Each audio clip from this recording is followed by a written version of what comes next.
Thanks. Thank you. It is really a delight and an honor to participate in this week's conference with you with dedicated, aspiring, intellectually engaged students of the sort that ISI attracts, with esteemed colleagues, especially those that are sharing Jerusalem as a topic with me today. I enjoyed Dr. Hansen's quip yesterday that a rabbi and a priest and a minister may be walking into a bar. We're not in a bar yet, but I'd be happy to take you out for drinks later on. They walk in, is this some kind of a joke? But I assure you I'm going to be in dead earnest as I talk about Jerusalem and its God today. It's really a special joy also to reconnect with Johnny Burtka and his bride Amanda. I had the great privilege, as he mentioned at breakfast the other day, 10 years ago, just in this coming November, to officiate at their wedding. You should all hear the mission statement that they devised for their marriage as they were first setting out. We aspire, they said, to be generous, treasure-bearing lords, offering hospitality to friend and stranger alike from the bounty of our mead hall. I think we all have to agree here that at ISI they are living the dream. Everything that they wanted to do is coming to fruition here. And so we raise our steins here in this mead hall in heartfelt gratitude for their bounty. We're thinking this week about our American order together. And in this lunch session, we continue to think about Jerusalem, which I want to argue is the important taproot among the sources of order that we still, in some good measure, do enjoy. Of these 5 cities that occupy the primary landscape of Dr. Kirk's monumental book that we're reading, I was especially pleased to be assigned this chapter on Jerusalem, and along with the chapter on Christianity. The college where I teach has Jerusalem and Athens together in its mission statement, as major tributaries of the Western tradition that we as an institution are dedicated to promote and to preserve. But I still sometimes feel myself in the college's context as one of the lonely cheerleaders for Jerusalem's perspective, as I want to distinguish it here today. I don't anticipate that this assembly is going to be unreceptive to the voice of Jerusalem, but I do think there's a lot about Jerusalem that can enrich the conceptions we have of all the other cultures that contribute to us.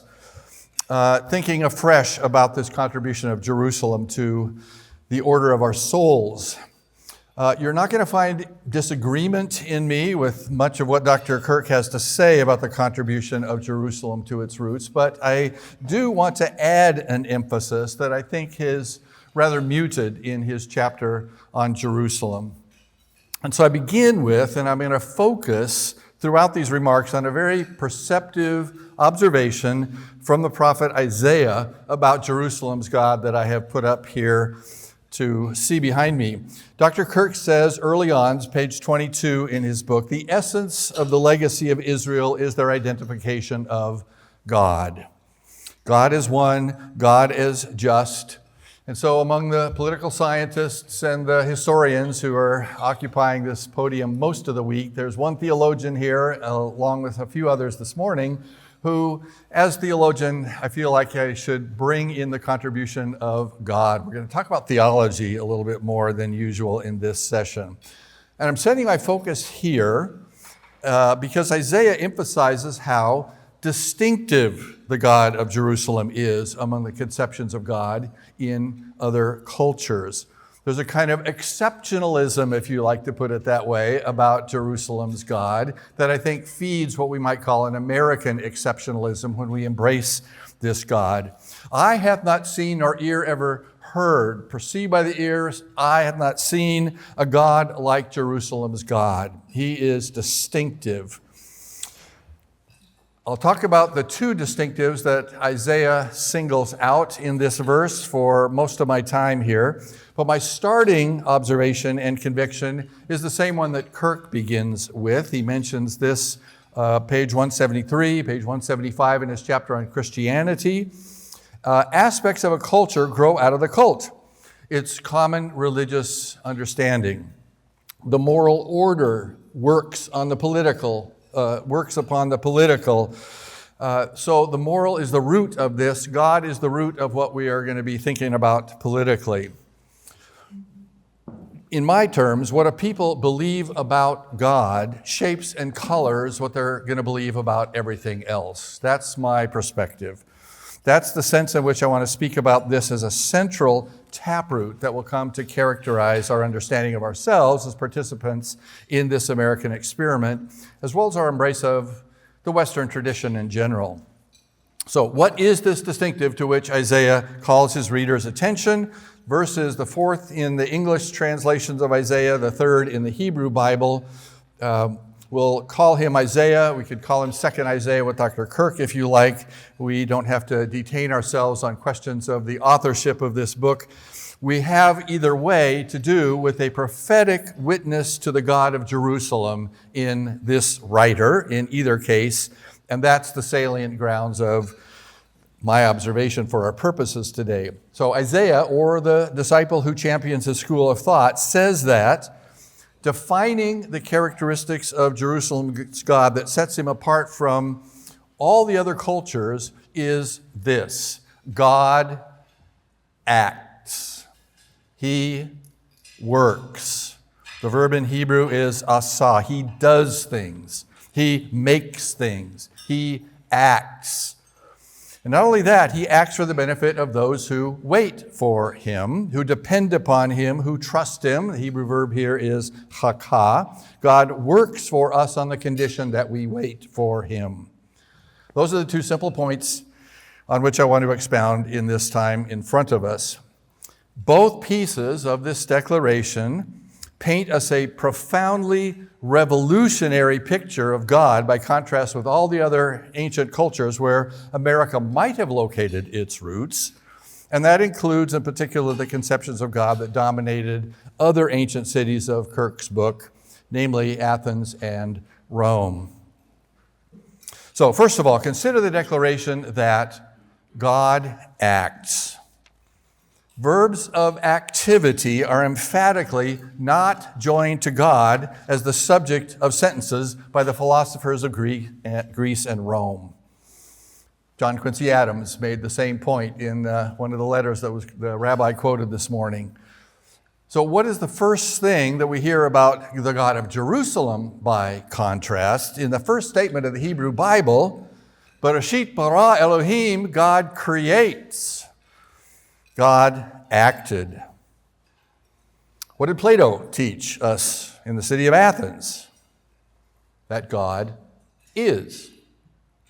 When he expounds his origin story in the Timaeus dialogue, he begins with that fundamental distinction. What is that? First of all, we have to make this distinction, he says. What is that which exists always and has no becoming? What is that which is becoming always and never exists? His answer: God is, everything else comes to be. The forms of everything that comes to be exist in the mind of God, and in the end, they're one. They amount to that singular theory of everything that for some serves as the holy grail of science. How many things exist? One thing exists. There's one theos, who is in essence a mind, nous, who thinks the ideas of the forms of everything that could ever come to be. Everything else, he would say, comes to be as a temporal, as an ever-changing appearance of the unchanging idea in the mind of God. That which is never changes. If it did, it wouldn't be God. The material world that we call creation, for him, isn't a creation at all in the sense that it's other than God, since God's all there is. Matter, for Plato, has to be an emanation, an ephemeral image of God that reflects God's reality but doesn't really have any reality of its own. The material world doesn't properly exist. It comes to be. And humans exist only in the sense that the immortal soul, the identity that gives us that same name tag from birth all the way to death, despite all the changes that our bodies might go through during that temporal span, the immortal soul exists forever. You can see them. You look up in the sky, those are all souls, astral souls, he calls them, that are descending to earth to inhabit material bodies for a time and then return like sparks flying upward back to their eternal home. Descent, ascent, that's Plato's rhythm. So for now, our souls suffer a kind of evil of imprisonment in our material bodies. Soma sema, said the Greeks, in a nice play on words in Greek. The body's a prison. The soul exists, God exists, God and the soul, God's idea of who we are, inhabit the realm of all that does not come to be, does not change. The God of Jerusalem acts. The God of Plato can't act. That would implicate him in change, in coming to be. What about the God of Aristotle in Athens? You probably know his vocabulary. Aristotle can speak readily and confidently of theos as the unmoved mover. Like Plato's God, he has to be unmoved. Something has to be unmoved if we're going to terminate the infinite regress of every movement requiring a mover, every effect requiring a cause. Somewhere there has to be a cause that isn't caused. Something that, like Plato's God, simply eternally is. But still, Aristotle looks around Athens. He can see movement. He can see change. It's obvious in front of him, and he's prepared to grant that matter and that change around him a measure of reality. Doesn't just reduce it to mere ephemeral reflection or image. Now, before him, Thales had reduced the source of all of that material to water. Aristotle's going to enlarge the origins of that with the addition of earth and air and fire to water. But they can't come from nothing. Nothing comes from nothing. So, creatio ex nihilo is logically out of the question for Aristotle.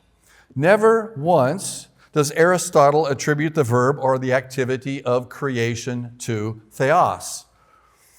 So, where do those original four elements come from if they're to enjoy more substance than some unreal image that emanates from Plato's God? And I've actually posed that question recently of some philosophers and classicists that know Aristotle better than I do. The consensus seems to be a shrug of the shoulders. Aristotle really only answers that question by implication. Effects come from causes, like comes from like.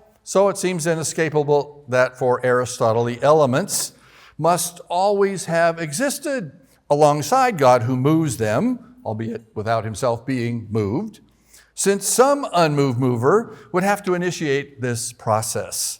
That seems to be Aristotle's turtles all the way down answer to this question. If you come across a sturdier answer to Aristotle's metaphysics, I'm really eager to be improved in my understanding of this. I can't find people who will tell me where do those elements come from in him. But the God of Jerusalem includes creation among his acts. Aristotle's Athenian premises preclude him from making sense of an assertion like that. Creation, any activity entails change. Change is incompatible with the nature of theos, even as Aristotle would understand it. So, how does the unmoved mover move? If like comes from like, then since moving all things that change would itself seem to implicate him in change, that would disqualify him from being an unmoved mover. And Aristotle's answer to how the unmoved mover moves has a kind of compelling elegance about it.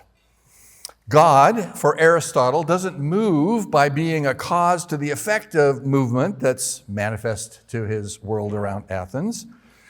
But think about the four causes that Aristotle identifies. There's formal and material causes of the physical world. They have to inhere in the physical elements themselves, which he is reducing to earth, air, fire, water.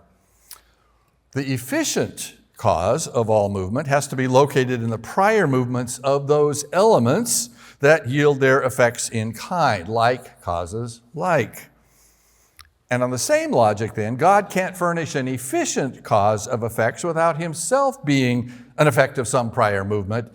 Then he wouldn't be the unmoved mover. But God can remain unmoved as a mover if he stands unchanged as the final cause, the end, which moves not by impelling from behind, but by drawing or attracting, unmoved, as the object of every substance's and entity's nature or disposition. Heavy things fall to earth without the earth's moving. Sparks, helium, naturally rise up to the air strata of their density while the air stays static. Living things, we move towards nourishment, towards oxygen, because we're disposed by nature to live and to thrive by desires for those ends. And so, in an Athenian conclusion that Christianity is going to come to find very compatible, all things move towards God because it's our nature to find our rest and our telos in God. He moves us not as a fellow effect of prior causes, but as the unchanging end that our humanity has in its nature to seek. A Christian might have said it's the end for which we're made. Aristotle simply can't put it that way because we're not made by God. God doesn't create. He only exists as the end to which all other things besides God, however they may mysteriously have originated, are drawn.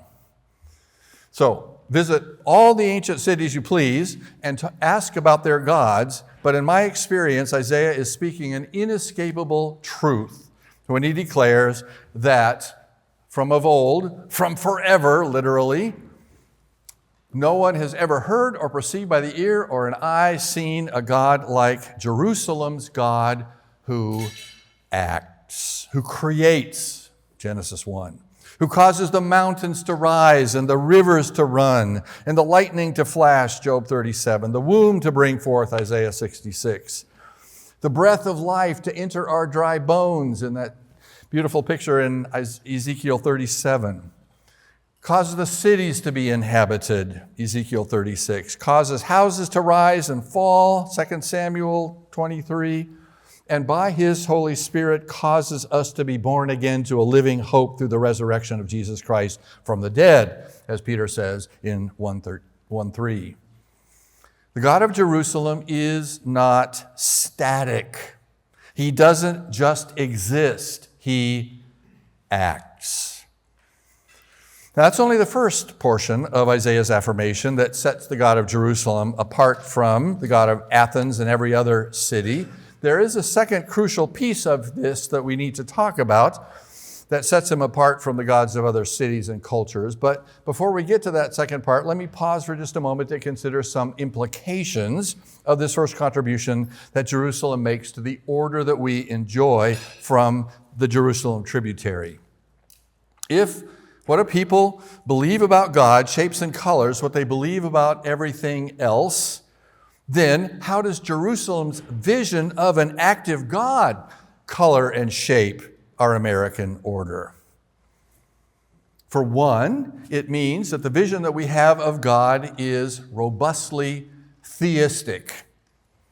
We don't need to imagine ourselves and our world as the unreal appearance of unseen forms that require a Gnostic elevation of knowledge for us to grasp it. We can let go of a Platonic conviction that matter has fallen into such a hopeless state of deprivation of the goodness of God that all things physical, including our bodies, are somehow inherently evil by mere virtue of their being material. God created the body and he pronounced it tov, good.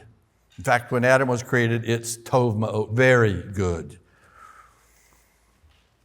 Nor is the body of no consequence, so that it's allowed to yield itself up to license without any concern. The Apostle Paul met both of these conclusions in the Greek church that wasn't far from Athens over in Corinth, and he had to do battle with Plato there on both fronts. So the body is not a prison from which the soul can only yearn for release. Paul did battle with Plato over that supposition in Corinth also. Not just license, not just an evil, but a prison. We meet this again still among many of the pious in America today. I venture if you ask 10 Christians out on the street, Monday through Friday, when you die, what goes to heaven? 9 of them are going to say, well, of course, the soul goes to heaven. Until finally on Sunday, they rise and confess with Paul, I believe in the resurrection of the body. Ick, said the Corinthians, who wanted to be free of this body altogether. Ick, said even Martin Luther, a little more defensively, only about our fallen mortal flesh. He looked forward to parting with brother ass in order that one day he could enjoy his redeemed body. But I sense that Plato's Gnostics and the Corinthians, and therefore the God of Athens, still sit behind us everywhere in the pews of our American churches. Isaiah's affirmation means further that the vision that we can have of God is robustly theistic, not just by contrast with Gnosticism, but also by contrast with deism. Jerusalem's God has not simply wound up the universe like some giant clock and left it quietly to run on its own without his active superintendence and invention. As the old hymn of William Cooper puts it, God moves in a mysterious way his wonders to perform. He answers prayer. He works miracles. Jerusalem finds no incompatibility between God's aseity, his immutability on the one hand, and his responsiveness to the created order on the other hand. Or, in the Christian quarters of Jerusalem, between the eternal life of the Trinity on the one hand and the incarnation of the second person on the other. When Christians confess with Athanasius, with Nicaea, that Jesus Christ is at once fully God and fully human, of one substance with the Father, we are confessing a genius that lies behind the mysteries of things like God's transcendence and his immanence. Divine sovereignty, human responsibility, a God who can be the same yesterday, today, and forever, and who still moves and acts in the course of human affairs. These are all in the image of an incarnated God who is fully God and fully human at the same time. It's a mystery to us, but as Chesterton once reminded us, if there's something strange about the answer, it may be because there's something strange about the thing it's trying to explain. If Jerusalem rules out Gnosticism and deism, a third implication of the vision of God of Jerusalem leads me on here, as the old country preachers were occasionally accused of doing, to leave off preaching and commence to meddling. I observe that it has risen to the level of a sort of mantra on pious conservative campuses like my own to invoke as the highest transcendentals to which we should all aspire the ideals of goodness, truth, and beauty. Could anything be higher or more important than that summary of the nature and the character of God? Well, let me first hasten to assure you that I value, affirm, I aspire to all three of those things. I urge everybody here to continue to do the same. I am not Tertullian. I'm not divorcing Athens from Jerusalem here. But I do find myself compelled by Isaiah and other prophetic voices of Jerusalem to point out that the philosophical prophets of Athens would have no hesitation promoting right along with us exactly those same three transcendentals as the fullest description of theos and the highest ends of human endeavor. Goodness, truth, beauty, those are static virtues. They unequivocally characterize the gods of Plato and Aristotle who are full stop, who exist, who can't be implicated in a world of change or coming to be, but I want to argue those are insufficient to capture the nature of the God of Jerusalem. Those paramount descriptions of the nature of God that Isaiah is going to go on to add to a proclamation that the God of Jerusalem, unlike the conceptions of God in all the other cultures, including Athens, this God acts. And on that proclamation, Athens is going to throw down the penalty flag. They stop the game. He can't act. That would implicate change. God simply is being is his nature. And in the face of that, it seems to me the apostles and the prophets of Jerusalem are rising up to declare this game has only just begun. The very essence of the game consists in supplying some content to these static forms of goodness, truth, and beauty with an active content and substance of mercy, of zeal for honor, of reliance upon the righteous promises of a God who acts to uphold his own holy name, who aims to fill the earth with his own glory the way that water covers the sea. So where, as substance, the city of Jerusalem wants to know, is our attention to a triad like faith, hope, and love as the active content of what is true and good and beautiful. Or the triad of Paul in Romans chapter 12, fervor, service, joy. Might triads like these not be even higher transcendentals than the classical three? Medlin. Consider the proposition that America's greatest theologian, many call him that, I agree, Jonathan Edwards. I extended my years of doctoral work at Yale to get a little extracurricular education working with the Jonathan Edwards Project at the Beinecke Library there. Jonathan Edwards proposed that the very nature of God consists not so much in being as in disposition or inclination.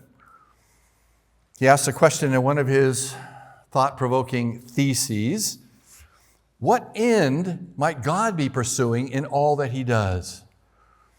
Aristotle and Plato would have to call into question the very premise of the question, defies all logic. God can't pursue an end and still be complete and unchanging all at the same time. If there's an end that he's pursuing, wouldn't that mean that he hasn't arrived at his full perfection yet? That can't be right. But it might be right. He might be perfect while pursuing an end if one looks at him from the vantage point of the city of Jerusalem and understands him as unchangeably disposed towards, in pursuit of, the magnification of his own glory, and therefore perfectly satisfied in acting eternally with that end in view. So where have we arrived so far?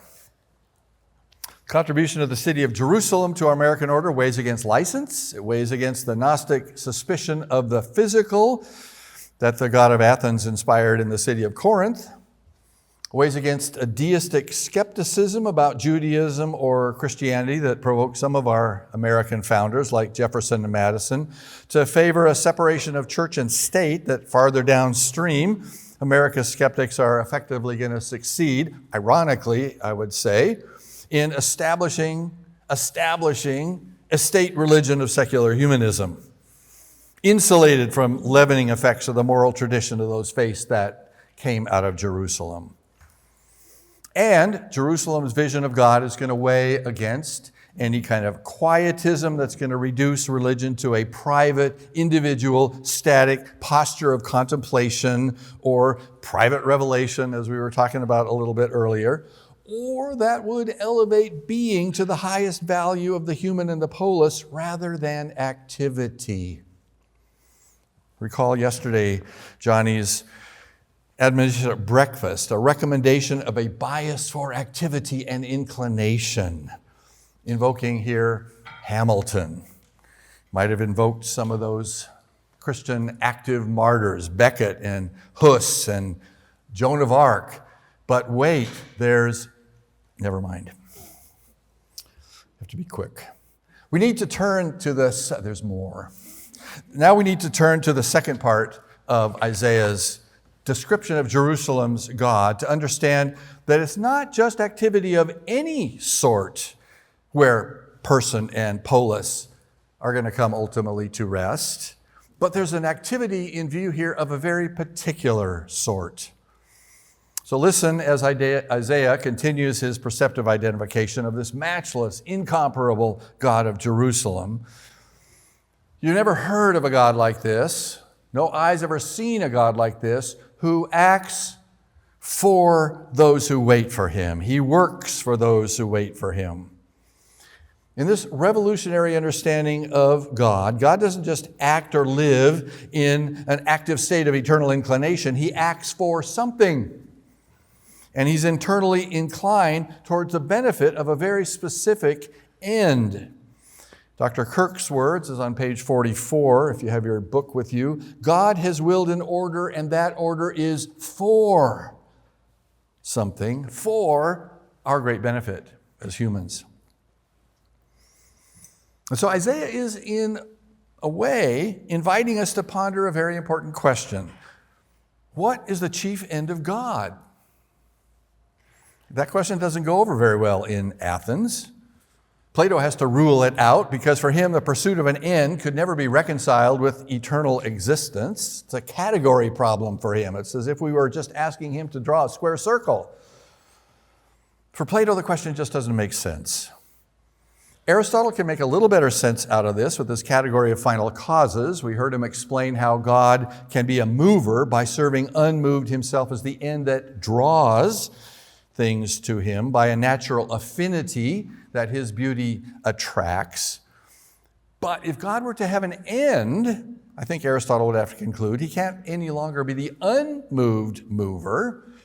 He's moved by an attraction to himself. He's moved. If he were pursuing an end, we might have to see him as a moved mover, and the infinite regressive motion would lose its starting point. But Jerusalem does not suffer from this confining premise of Athens philosophers. Supposing that the answer to the chief end of God turns out to be the answer to the one that we hear in the Catechism, Kirk invokes it on page 161 at the bottom of the page, that the chief end of God might be to love God and enjoy himself forever. God is forever inclined to honor himself and to find in himself the highest of all satisfactions. You think about it. Justice actually demands this. If justice, as we understand it out of our own judicial sentiments, is giving credit where credit is due, where's all the credit due? Jerusalem responds loudly, confidently, soli Deo Gloria. All the glory, all the credit goes to God. He deserves it. If God weren't to give all the honor to himself, he'd lapse into unrighteousness. As the assembly before the throne of God sounds it out in the book of Revelation, God is worthy of all honor and glory and power. Justice and duty require that God incline to give himself all of the glory. The joy and the pleasure that draw God ought to draw him to take pleasure in himself. Or would we deprive God of the highest of all pleasures? But still, there's one more wrinkle to iron out in the answer to the question about the chief end of God. In the eternal life of the Godhead, God is utterly happy in himself. He's utterly lacking in any unmet needs. So why, we might still ask, would he suddenly, out of nowhere, on a clear day in eternity, decide to create something that's not God? Something finite. Something dependent. And again, Plato and Aristotle have a very quick answer to that question. God doesn't do that. Creation would implicate him in change, and that would be another category problem. God can't act, God can only be. So the only explanation for a physical universe is that it's either an unreal reflection, an emanation of God, or else it existed alongside of God as an additional eternal thing. But Jerusalem insists the physical universe has a beginning. And at that beginning, God created it. Bereshit bara Elohim. And Jerusalem is prepared to ponder why. What is the end for which God created the world? It surely can't supply some deficiency in God. He's not deficient. And so the clearest answer to that question comes from considering whether there's anything that God can't do in the absence of creation. And at first blush, the obvious retort might be, well, of course not. God's able to do anything, anytime. But it turns out there's at least one thing God can't do without creation. He can't meet an unmet need. There are none. We're talking about a different sort of can't here, of course. He can't meet an unmet need in the life of the Godhead because God has no unmet needs. He doesn't lack an ability. He lacks an occasion. He lacks an opportunity. So, what one reason remains for God's purpose in creating this finite world on a clear day in eternity? Didn't meet a need in God, but it did fulfill a desire to act in a manner that only a finite, needy creation gives him the opportunity to act. Jerusalem's God desired to display the glory of showing mercy to needy creatures. Without you and me, God would have no fitting objects of mercy. And so when he shows mercy because he desires to, not because he needs to, he demonstrates the surplus of his resources that can overflow without ever leaving him deficient in any way. And gifts out of surplus display glory. Think about it in another context. Companies display their investment-worthy glory by signaling how rich their profits are, that they've got more than enough so they can make donations to charities or endow the arts or make bequests to colleges for scholarships. And God's mercy does something just like that. It proves that he is an overflowing fountain of glory who easily gives. He's not a needy vacuum who is out to take. This mercy of his overflowing abundance doesn't add to him, but it does magnify his glory. Talking about magnification here, not like a microscope that takes a tiny thing and makes it look bigger than it is. I'm talking about the magnification that a telescope does that helps us to see how massive something is that otherwise seems so small to us. God is magnifying his glory so we see its truth. And his overflowing activity of mercy also discloses to us what God's highest desire is. God delights in being merciful. You notice how he waited an eternity before he got around to that. He got along perfectly happy without you and me to make it utterly clear that his mercy expresses a desire in him and not a need. He doesn't have to act mercifully to be perfectly content. He delights in doing us good. Deuteronomy 28. He delights in chesed, steadfast love, covenant mercy, Micah chapter 7. He loves to act for our benefit. It's good news. He satisfies his greatest desire in working for us on the simple condition that we wait for him, that we depend upon his great desire to be merciful. And so, God's end in creation is both the joy of meeting needs and the joy of honoring himself. They come together. The chief end of God to glorify himself and his aim to display his glory and mercy coincide as a single end. And the good news in Jerusalem is that we, as God's creation, we are the beneficiaries of that great desire of God. There's the good news of the gospel. I think I'm going to jump over. I was going to mention that wrath is sort of a counterpart to that too, negatively, but in the interest of time, let me just move on. We can come back to that if you want to talk about that in questions.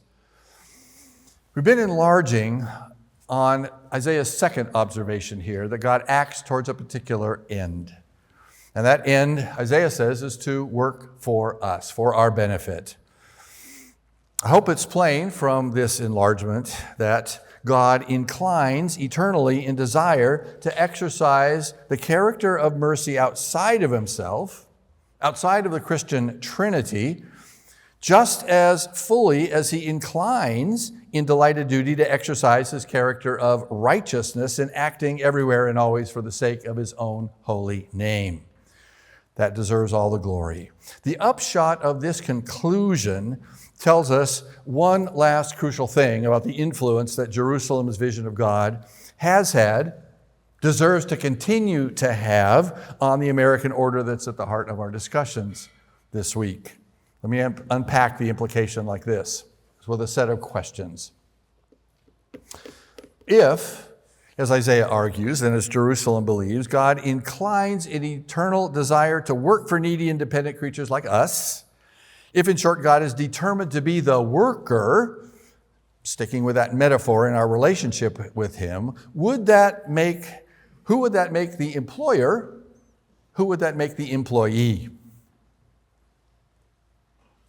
You might balk in your mind at first in answering that, because if God's the worker, that would seem to make him the employee, and we're the employer. And if there's anything that I know for sure about God, I am not the boss of God. How could I be the employer? Something's got to be wrong with our reasoning here. But if we stop and rethink for a moment, the intuitive problem might disappear if we can identify a way in which somebody might be both an employee and a boss at the same time. And it turns out that we can conceive of lots of illustrations of that possibility. We frequently hire people to boss us around. We pay personal trainers to tell us how to exercise. We pay lawyers to get us out of legal hot water. We hire teachers to make us do homework and take terrible tests. We hire doctors to work for us by telling us how to keep and recover our health.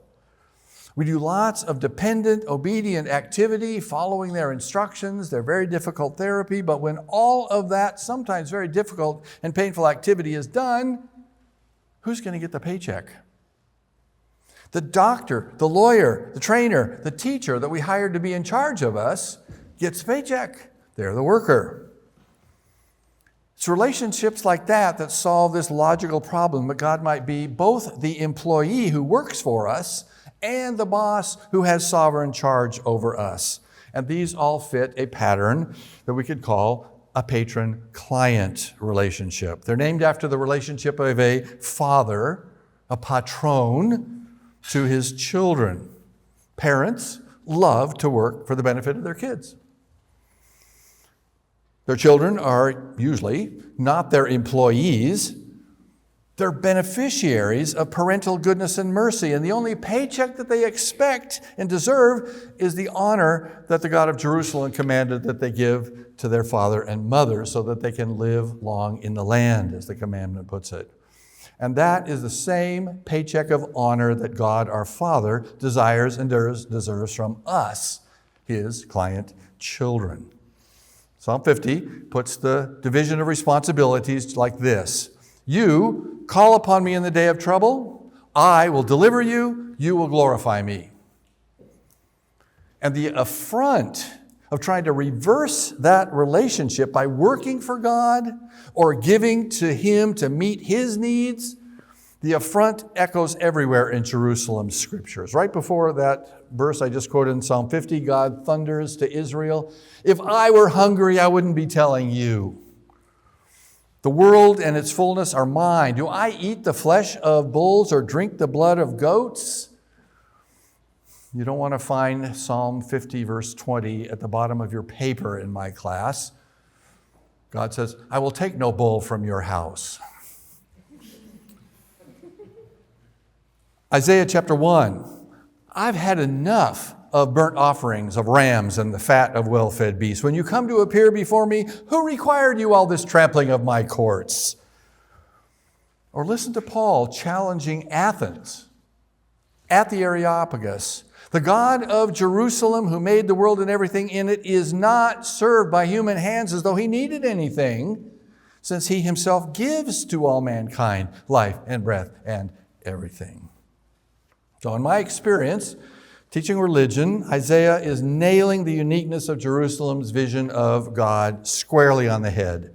Every other city, every other culture outside of Abraham's family understands the role of humanity to work for God, to serve him for his benefit, to slave on his divine plantation in order to earn a few morsels of compensation in return. And sadly, that intuition crops up even among the heirs of Jerusalem who neglect to listen to the counsel of Jerusalem's God. I hear songs on the radio. Isn't it grand to work for Jesus? No, it's not grand to work for Jesus. I see signs inviting people to work for God. The retirement benefits are great. No, we do not work for God. We're his children. We are his dying patients, his clients who are convicted offenders in serious legal trouble. We need him to work for us. And that prevalent mistake has several major consequences, I want to argue, for our American order that has, in this sense, I think, lost its connection to the roots of Jerusalem. Here's how. One will bring us back to a discussion we've had this morning about covenants. The relationship that Isaiah describes comes to expression across the entire history of Jerusalem in covenants.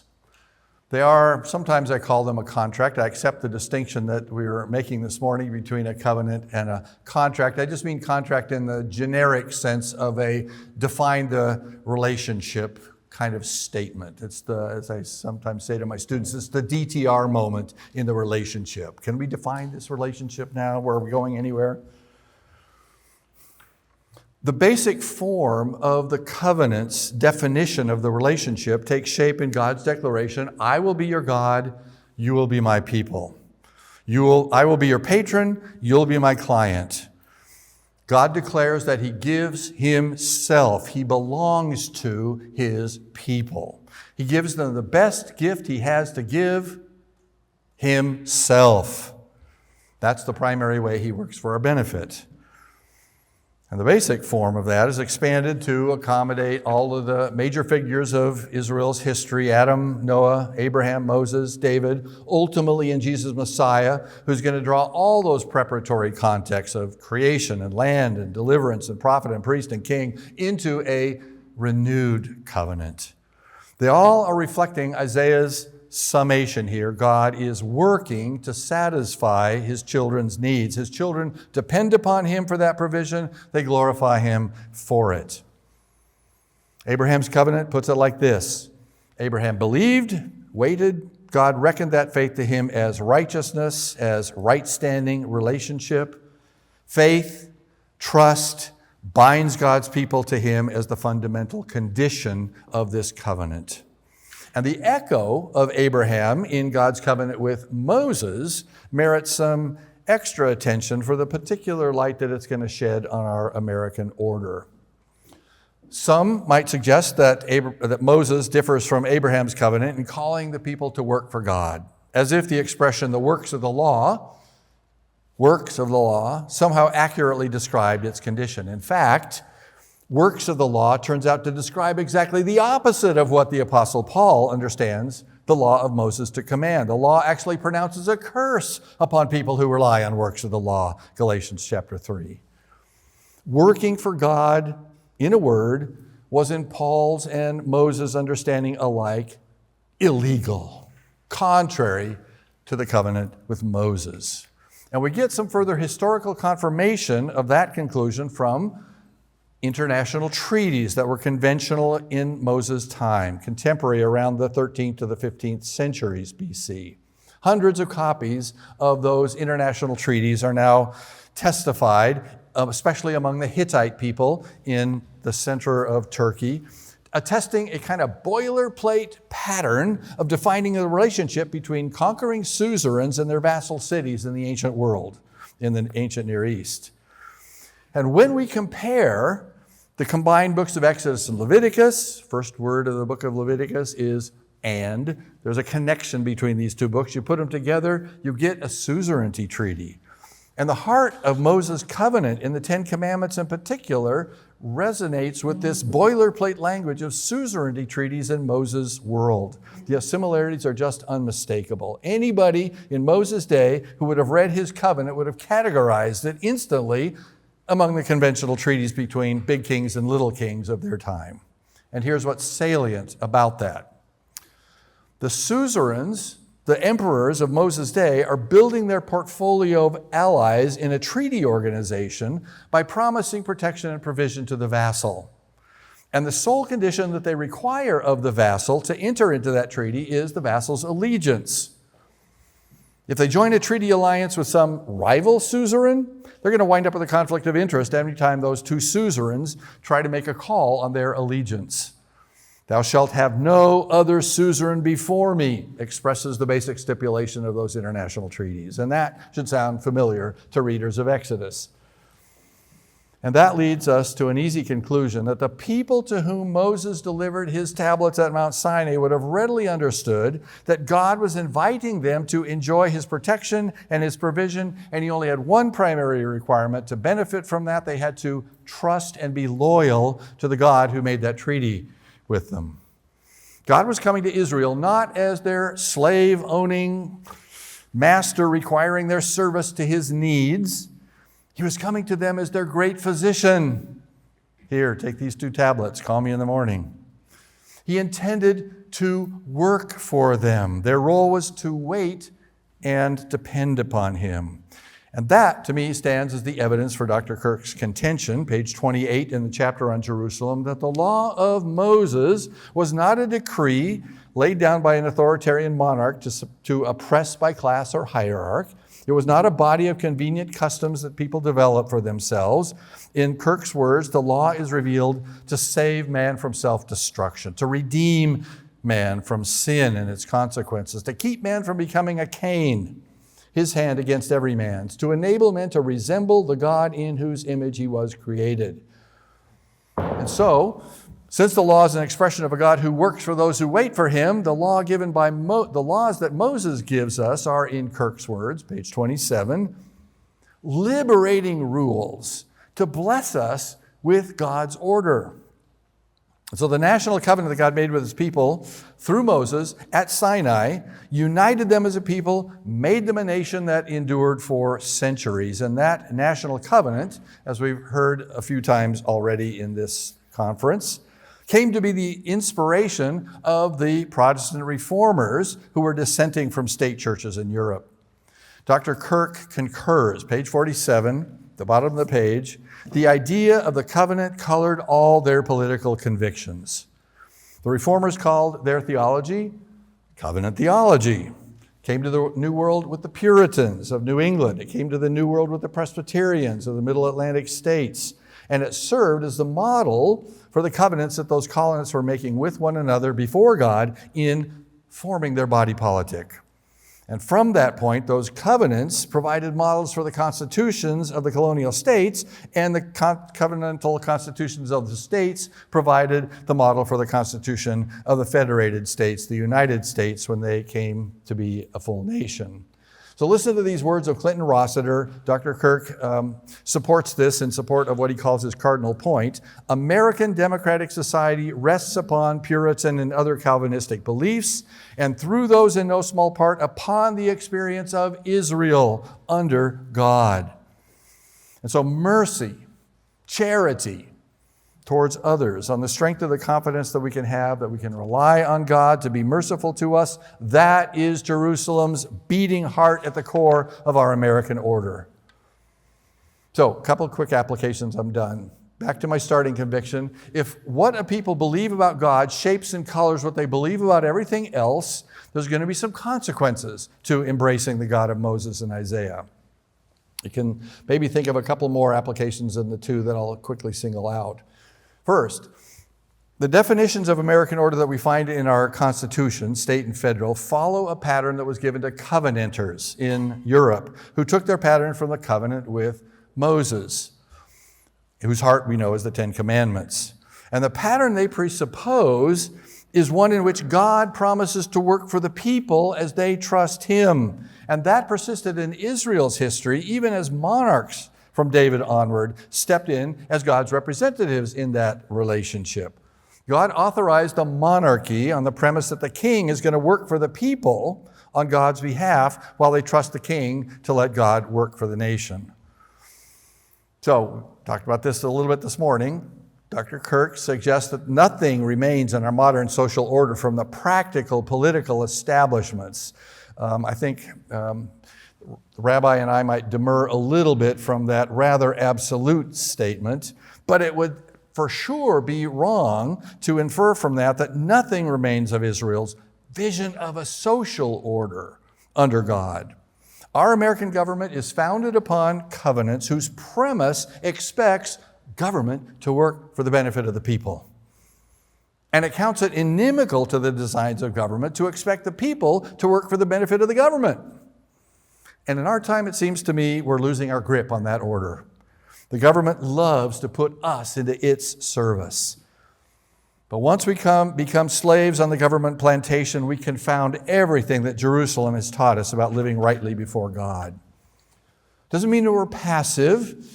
We don't just become recipients of a government largesse here. We do work.